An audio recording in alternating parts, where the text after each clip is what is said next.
तो डॉक्टर साहब आपने जो किताब पुस्तिका लिखी बहुत ही कम समय में लिखी। मैंने थोड़ा बहुत जानकारी दी थी, लेकिन आपने उसमें बहुत से जिस तरह शोध करके और इस पुस्तिका को अंतिम रूप दिया। हम लोग एक पत्र को अंतिम रूप नहीं दे पाते, आपने एक पुस्तिका को अंतिम रूप दे दिया, तो बधाई के पात्र हैं आप। और जिस तरह से आप सामाजिक क्षेत्र में अपना कार्य निभा रहे हैं, मैं आपको विश्वास दिलाता हूं कि मैं भी आपके कंधे से कंधा मिला करके सहयोग करने का काम करूंगा। साथियों, मैं जिक्र कर रहा था महाराजा बिजली पासी का और बोधिसत्व जो हम सबको दिशा दिखाए, जिन्होंने एक मध्यम मार्ग समाज को दिखाया।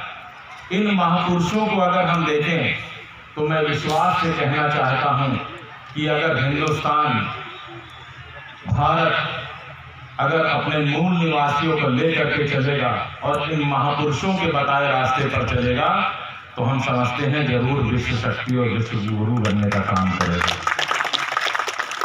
क्योंकि हम लोग राजनीतिक लोग हैं, तो इसी कड़ी में थोड़ा सी राजनीति पर भी बात करना चाहेंगे कि जो दल आज इस देश पर और प्रदेश पर राज कर रहा है, इसने भी शाइन इंडिया और भारत को विश्व गुरु बनाने की बात की थी। बहुत बहुत बड़ी बड़ी बातें इन्होंने की थी, लेकिन दुख का विषय है कि आज जो बाबा साहब ने हम सबको अधिकार दिया था, उस पर चोट करने का ये काम कर रहे हैं।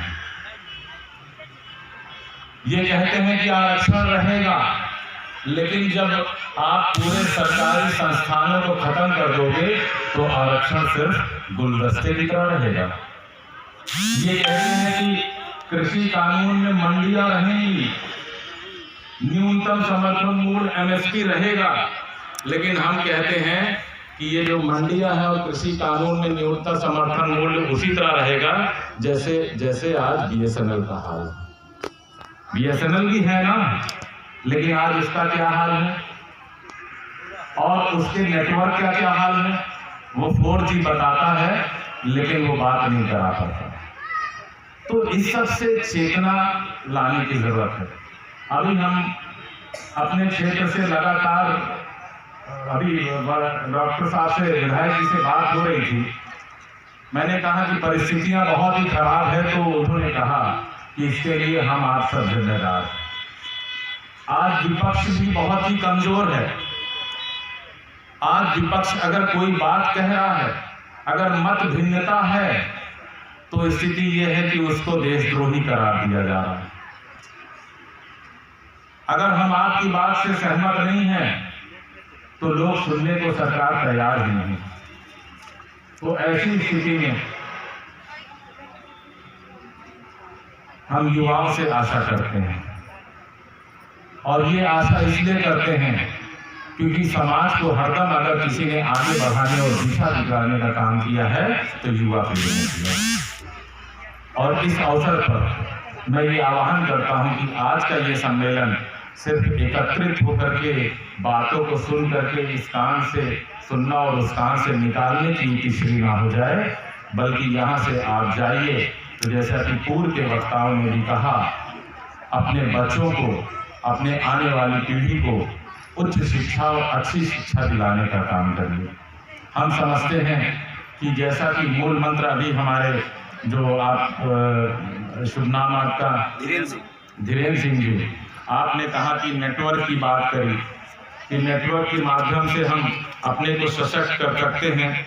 मैं माध्यम पे तो नहीं जाता हूं, लेकिन इस बात पे इनकी मैं सहमति व्यक्त करता हूं कि हमें आर्थिक रूप से भी मजबूत होना होगा।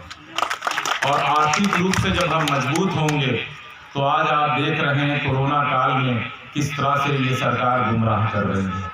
जहां पर लाखों लोगों की भीड़ इनकी कलकत्ता में इकट्ठा हो रही है, जहां पर बिहार में चुनाव में लाखों लोगों की भीड़ इनकी इकट्ठा हो रही, वहां पे कोरोना नहीं होता है।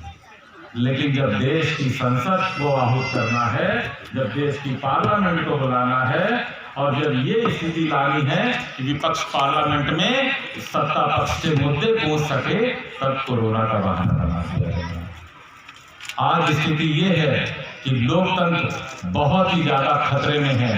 आज स्थिति ये है कि पूरी तरह से अधिनायकवाद की ओर अपना देश बढ़ रहा है और इस स्थिति में हमारी माताएं बहनें भी सचेत हों और आगे बैठे हुए हमारे सभी सम्मानित साथी भी सचेत हों।